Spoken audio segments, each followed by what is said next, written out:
Yeah, I always thought this would be a difficult game for us for a couple of different reasons. I think obviously psychologically after winning the League Leaders' Shield and then having a week off, I thought it was going to be a tough game because of that. Obviously because Huddersfield would have seen this as a crucial game to win.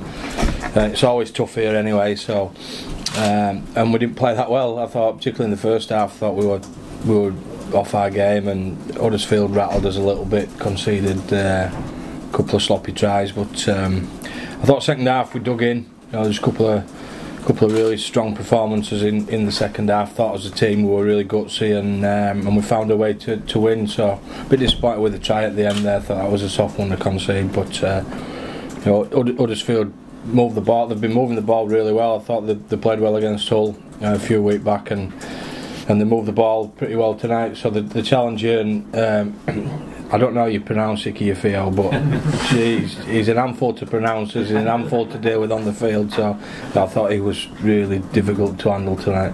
Yeah, I think there's obviously some contact things that we're going to need to tidy up, but they have got some players who cause you immense difficulty. Obviously Akumatai and Ikiafio, wow, just so difficult to handle, and they cause your defensive line a lot of trouble. I think Icky's had more tackle busts than anybody else this year, so it's obvious to see why.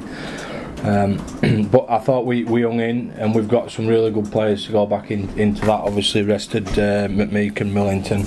Ollie Holmes pulled out late this morning out of the team, so I'm pretty pleased with the win. I think looking at the games we've got to play now, got Leeds at home next week, and then we've got Wigan away, then Hull at home. So there's some real big motivational games for us coming up that we can really get in a great place mentally and start to build some momentum about us. Yeah, I think we've been doing it all year. We've hit purple patches and we've been really difficult to handle. I thought Lamb Patrick started the second half really well, and that will have been good for him. Junior Moore's got a lot of minutes under his belt in the second half, playing in the middle of the field, which is another big one for us. And there's competition for places all over the place. I thought Alex Foster was superb tonight. Just does a lot of the simple things well, and he's tough as teak. And yeah, I saw a lot in the team tonight that I think will really help us. Yeah, he did pretty well. I thought the three guys in the middle of the field. Obviously, I mentioned Lan. I thought there's some strong stuff from him. Gadwin did some good things. Thought his ball carries were really strong. He was an handful. And Cookie did pretty well. He had to move up and start in the pack. Had a little bit of a reshuffle this morning.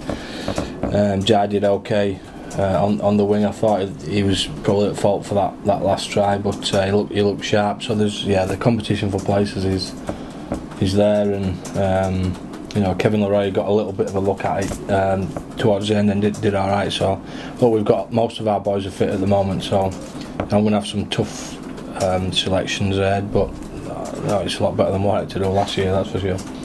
Yeah, a little bit. Obviously, I'll be working towards getting our best team together. Mike McMeekin's played every game I think this year, missed one I think, and Grant Millington, I thought, when we had Adam Milner and Junior Moore's injured, carried the pack, so I just thought that they'd had little knocks and needed a breather.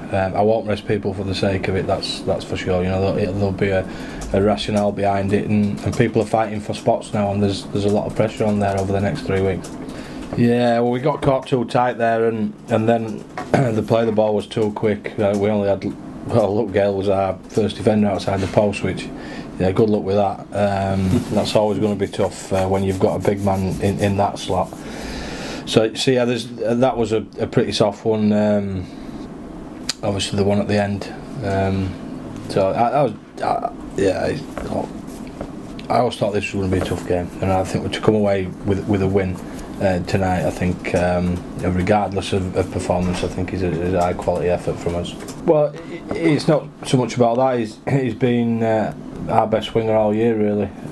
Consistently, he's still finding his feet. I think. Looking at some of the things he did tonight, I think he can improve, and that's when you've been out for a few weeks. It knocks your timing a little bit sometimes, and he's still finding his groove, I think. So yeah, I'm keen for him to break the record. Yeah, absolutely. I think he deserves it, but you know, I won't be putting him in the team just to do that.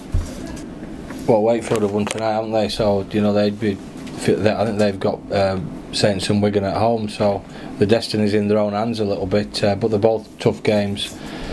Wigan look ominous, don't they? They're creeping up there. I think Hull will be third, and then it's a fight between, you know, Saints, Wakefield and Wigan. Wakefield are in pole position at the moment, aren't they? So, you know, Wigan generally go to Wakefield and struggle a little bit, as St Helens do at times. So, yeah, I think it's intriguing. I think after tonight, Huddersfield have probably, you know, dropped off a little bit. I think they'll find it difficult to get in the 4 now. But I think it's really intriguing. The most intriguing Super 8 so far, without a shadow of a doubt.